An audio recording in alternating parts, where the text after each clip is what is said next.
Bonjour les amis, j'espère que vous allez bien.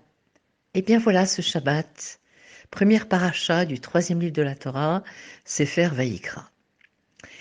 Et bien sûr, ce Sefer nous parle beaucoup des korbanot.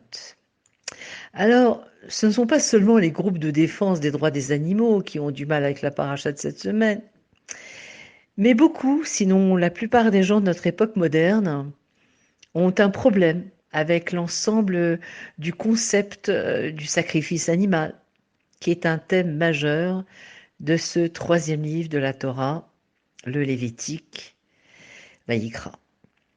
Mais écoutez, je n'ai pas envie de me lancer dans une rationalisation de la morale biblique. On va s'arrêter sur le deuxième verset du livre, euh, qui se prête à une interprétation intéressante, selon bien sûr le Midrash, et qui montre clairement que la Torah se concentre sur celui qui offre le sacrifice plutôt que sur l'animal sacrifié sur le misbéar, sur l'autel. Alors je cite ce verset, ce deuxième verset.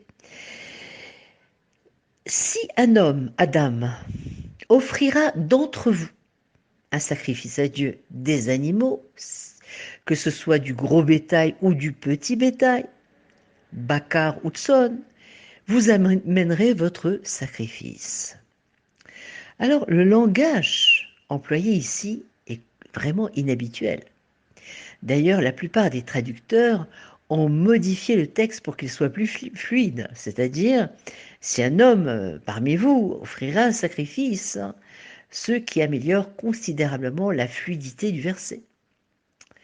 Cependant, Rabbi Shneur Zalman, dans son œuvre majeure qui s'appelle le Likutei Torah, insiste sur le fait que la syntaxe de la Torah est délibérée. C'est-à-dire, si un homme offrira un sacrifice, c'est-à-dire qu'il veut se rapprocher d'Akadosh Baruch Hu, puisque le mot korban contient la racine karov, qui évoque le rapprochement. Alors il doit savoir que l'offrande doit venir de vous, c'est-à-dire de l'animal à l'intérieur de soi. On sait que nous possédons deux tendances, donc une nefesh elokit qui réside dans le mohar, dans le cerveau, et une nefesh abahamit, c'est-à-dire l'âme animale, qui réside dans le sang d'âme.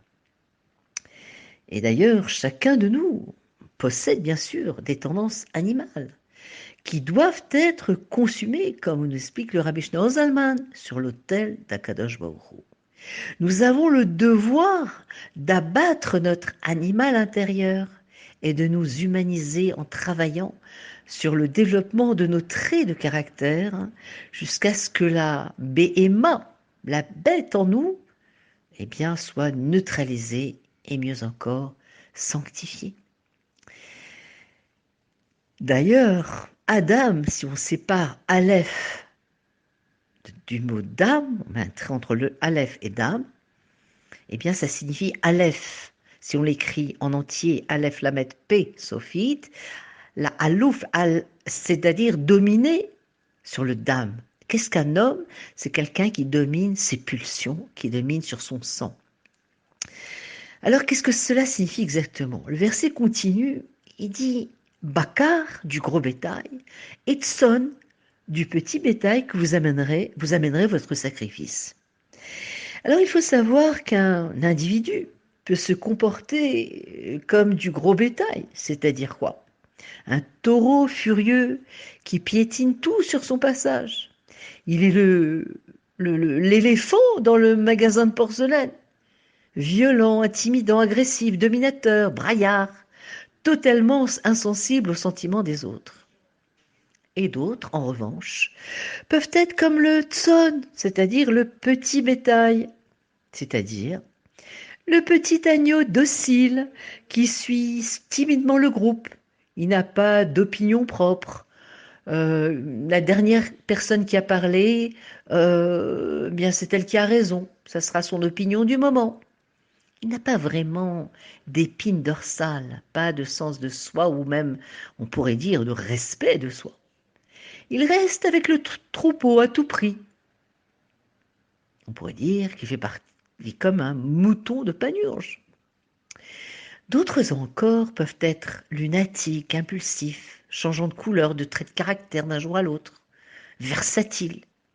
7 minutes, dans un instant, ils peuvent être comme le taureau enragé, et la minute d'après, comme le petit agneau docile. C'est vraiment pas comment les prendre, sur quel pied danser. C'est pourquoi la Torah nous enseigne qu'être Adam, c'est-à-dire un être humain, de caractère humain, c'est-à-dire qui porte le divin en lui-même. Soyez un homme, pas un bœuf. Soyez un mensch. Il faut se comporter comme une personne mature, raffinée, et non comme une raya, une bête sauvage. Examinons nos tendances. Passons en revue nos sentiments et nos dispositions intérieures. Est-ce que nous sommes satisfaits de nous-mêmes en tant qu'êtres humains? Ceux qui nous entourent sont-ils heureux? Ou est-ce qu'ils sont intimidés par nos crises de colère et notre façon versatile de se comporter? Est-on mature, affiné? Est-on prêt à être le premier à lever la main? Eh bien, cherchons, cherchons dans nos âmes, dans notre psyché intérieure, les comportements inacceptables. Et ensuite, bien sûr, s'employer à les rectifier. Montrons à Hachem que nous voulons faire donner le meilleur de nous-mêmes. C'est ce que nous voulons dire quand nous parlons d'amener l'animal sur l'autel du sacrifice. C'est-à-dire, c'est l'animal en chacun de nous. Et c'est ça le vrai et ultime sacrifice qui est finalement le sacrifice de soi. Eh bien, aujourd'hui c'est Rosh Chodesh Nissan. Et il est dit à propos du mois de Nissan que ce mois-ci est pour vous la tête des mois. Et le Shnei Luchot Abrit nous explique que tous les jours du mois de Nissan sont élevés au rang du Rosh Chodesh. Donc ce sont des moments privilégiés. Hachem nous aide. Et en tout cas, je vous souhaite Shabbat Shalom Umevorach et Rak Besorot Tovot.